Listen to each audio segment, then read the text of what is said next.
Switzerland is developing a Hyperloop-inspired underground cargo system.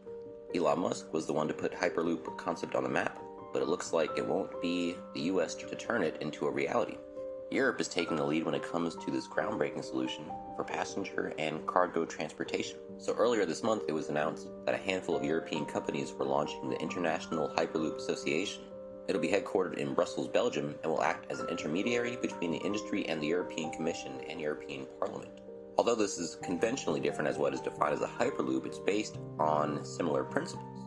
It should cut down on transportation costs massively, leading to cheaper prices at the grocery store. So Hyperloop is a new kind of high-speed transportation system where capsule-like vehicles move inside special tubes with reduced pressure. It was described as a combination between an airplane and a train and was mainly aimed at passenger transportation. The CST system intends to stick to cargo, which will simplify things a good amount. So these cargo pods are relatively small, fully autonomous vehicles that are meant to operate around the clock at about 19 miles an hour or 30 kilometers per hour. As far as timelines go, they're relatively optimistic for the initial phase of this system. From there, it will gradually expand to other centers in the country.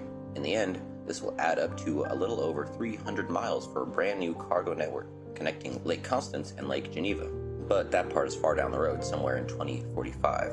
Total cost for this project is estimated at around $35 billion. CST hasn't started building its tunnels yet, but it looks like it's on the right track.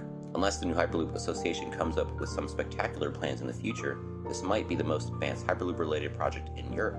As far as implementation goes, it might not be as flashy as the futuristic Hyperloop pods, but it could change cargo transportation forever. Next up, an AI successfully flew an F-16 fighter jet for 17 hours. As if we didn't have enough to worry about with AI taking over the world and mysterious objects flying through the sky, the US military decided to up the ante by creating a bot that can fly a fighter jet by itself. DARPA announced on February 13th that it successfully tested an F-16 test aircraft with an AI software that flew the aircraft for 17 hours. The plane, called the Variable In-Flight Simulator Test Aircraft, or X-62A, took flight in December 2022 at the Air Force Test Pilot School in California. And although we've seen autopilot features to be used on airplanes before, this marks the first time that a bot has ever taken control of a fighter jet plane. And of course, this could one day open the door for autonomous, fighter jets piloted entirely by AI. Of course, this is the sort of thing that probably conjures up more images of Skynet going live and killing all of humanity in the Terminator than it does the high-flying stunts of Top Gun. However, the software is actually designed to allow Vista, the Variable In-Flight Simulator Test aircraft, to mimic other planes. That means the student pilots can train to fly everything from the massive B-52 to smaller fighter jets, all on the F-16.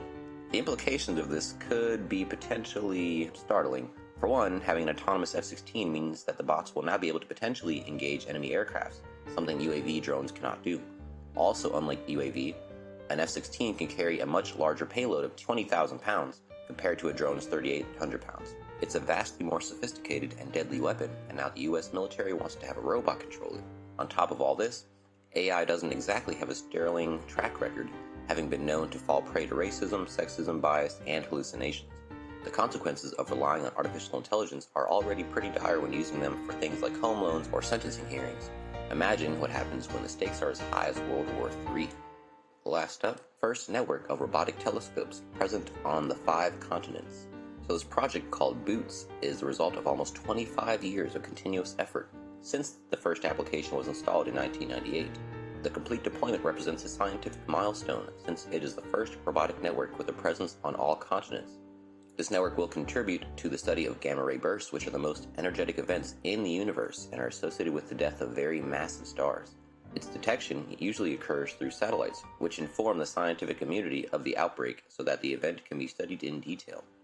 The existence of a network of very fast-pointing robotic telescopes, such as BOOTS, represents an ideal complement to satellite detection, and BOOTS will also work to track and monitor neutrino sources and objects that emit gravitational waves, or even objects such as comets, asteroids, variable stars, or supernovae. But it will also keep an eye on the sky, both in tracking space debris and potentially dangerous objects that may pose a threat to our planet. Just as an example, BOOTS contributed in 2020 to the identification of a very short duration radio burst producing source in our own galaxy, which was presented in 3 papers in Nature, which suggested a magnetar, a neutron star with a very intense magnetic field.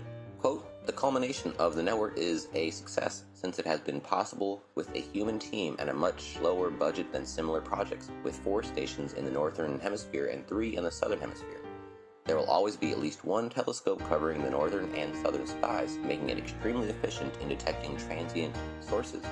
In addition, with all these stations already operational, we can coordinate them as a single observatory that covers the entire planet, the potential of which we will show to the international community at the Robotic Astrophysics Congress that we hold biannually and that will take place in October in Malaga. So plenty to look forward to with that.